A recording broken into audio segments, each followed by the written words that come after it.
திண்டிவனத்தில் பரபரப்பை ஏற்படுத்திய சம்பவம்.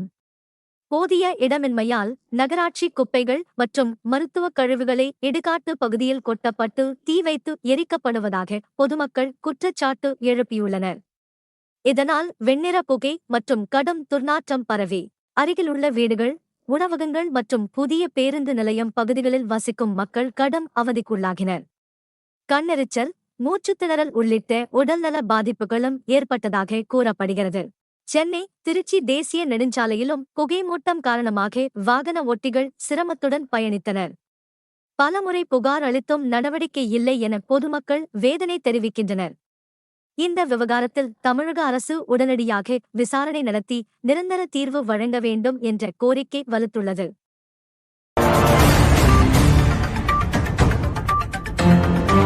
அரசு மற்றும் தனியார் பஸ்களில் கூடுதல் கட்டணம்.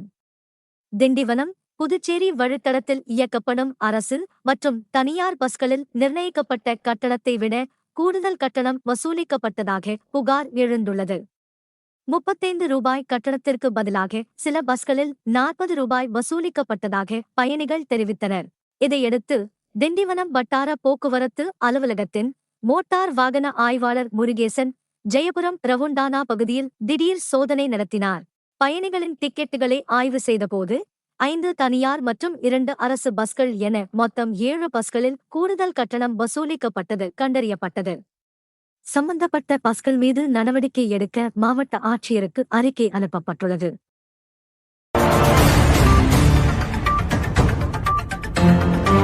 விழுப்புரம் மாவட்டத்தில் போதிய தென்மேற்கு பருவமழை பெய்யாததால் கடும் வறட்சி நிலவி வருகிறது.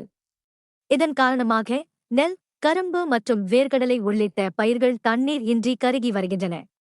கடந்த 20 நாட்களாக நீடிக்கும் அனல் காற்றால் ஏரிகள், குளங்கள் மற்றும் விவசாய கிணறுகளும் வறண்டுள்ளன. செஞ்சி, மேல்மலையனூர், வல்லம் உள்ளிட்ட பகுதிகளில் ஏராளமான விவசாயிகள் பயிர்களை காப்பாற்ற முடியாமல் சாகுபடியே கைவிட்டுள்ளனர். கால்நடைகளுக்கும் பசுந்தீவன தட்டுப்பாடு ஏற்பட்டுள்ளதாக கூறப்படுகிறது. இதையடுத்து விழுப்புரம் மாவட்டத்தை வறட்சி மாவட்டமாக அறிவித்து பாதிக்கப்பட்ட பயிர்களுக்கு உடனடி நிவாரணம் வழங்கவும், பயிர்க்கடன்களை மறுபரிசீலனை செய்யவும் தமிழக அரசுக்கு விவசாயிகள் கோரிக்கை விடுத்துள்ளனர்.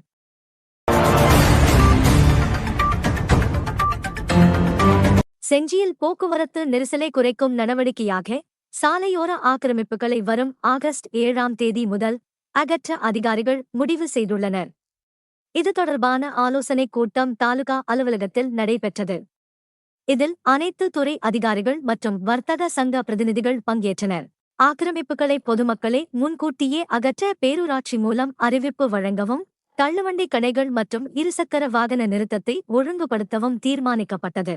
மேலும் சாலைகளில் போக்குவரத்திற்கு இடையூறாக நிறுத்தப்படும் பேருந்துகள் மற்றும் பேரர்கள் மீதும் நடவடிக்கை எடுக்க முடிவு செய்யப்பட்டுள்ளது. இந்த நடவடிக்கை செஞ்சி நகரின் போக்குவரத்தை சீரமைக்கும் என அதிகாரிகள் நம்பிக்கை தெரிவித்துள்ளனர்.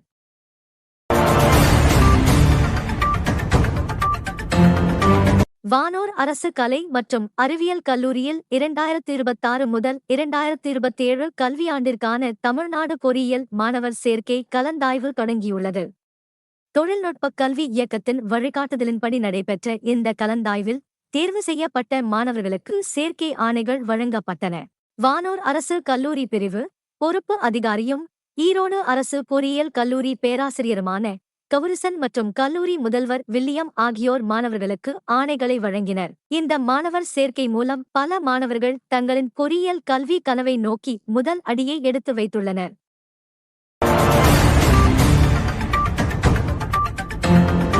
கூண்டில் சிக்காத குரங்கு, மீண்டும் தாக்குதல். செஞ்சி அருகே வல்லம் பகுதியில் பொதுமக்களை அச்சுறுத்தி வந்த குரங்கு மீண்டும் 5 வயது சிறுமியை தாக்கிய சம்பவம் பரபரப்பை ஏற்படுத்தியுள்ளது. கடந்த 3 மாதங்களாக இந்த குரங்கு சிறுவர்களை குறிவைத்து தாக்கி வருகிறது. ஏற்கனவே பள்ளி மாணவி ஒருவரை கடித்த நிலையில் தற்போது வீட்டில் இருந்த சிறுமியை நகத்தால் கிழித்ததாக கூறப்படுகிறது. குரங்கை பிடிக்க வனத்துறையினர் 3 இடங்களில் கூண்டு வைத்தும் இதுவரை அது சிக்கவில்லை. இதனால் கிராம மக்கள் கடும் அச்சத்தில் உள்ளனர்.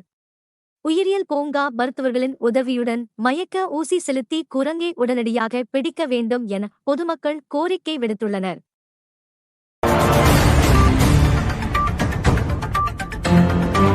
மாணவர்கள் காத்திருக்கும் முக்கிய அறிவிப்பு. திண்டிவனம் எண்ணெய் வித்துக்கள் ஆராய்ச்சி நிலையத்தில் நிறுத்தப்பட்ட டிப்ளமோ வேளாண் பட்டயப் படிப்பை மீண்டும் தொடங்க வேண்டும் என்ற கோரிக்கை வலுத்துள்ளது. கடந்த 2004 முதல் ஆயிரக்கணக்கான மாணவர்கள் இந்த படிப்பின் மூலம் அரசு மற்றும் தனியார் துறைகளில் வேலைவாய்ப்பு பெற்றுள்ளனர். ஆனால் நிர்வாக காரணங்களால் கடந்த சில ஆண்டுகளுக்கு முன்பு மாணவர் சேர்க்கை நிறுத்தப்பட்டது. இதனால் விழுப்புரம், கள்ளக்குறிச்சி, கடலூர், திருவண்ணாமலை உள்ளிட்ட மாவட்ட மாணவர்கள் தொலைதூர அரசு வேளாண் கல்லூரிகளுக்கு செல்லும் நிலை ஏற்பட்டுள்ளது. விவசாய வளர்ச்சிக்கும் உள்ளூர் மாணவர்களின் எதிர்காலத்திற்கும் இந்த படிப்பை மீண்டும் துவக்க மாவட்ட நிர்வாகமும் சம்பந்தப்பட்ட துறையும் நடவடிக்கை எடுக்க வேண்டும் என விவசாயிகளும் பொதுமக்களும் கோரிக்கை விடுத்துள்ளனர்.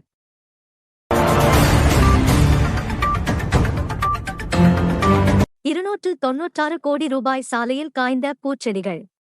திண்டிவனம் முதல் மரக்காணம் வரை 296 கோடி ரூபாய் செலவில் அமைக்கப்பட்ட 4 வழிச்சாலையில் சென்டர் மீடியனில் நடப்பட்ட பூச்செடிகள் பராமரிப்பின்றி காய்ந்து போனதாக பொதுமக்கள் வேதனை தெரிவிக்கின்றனர்.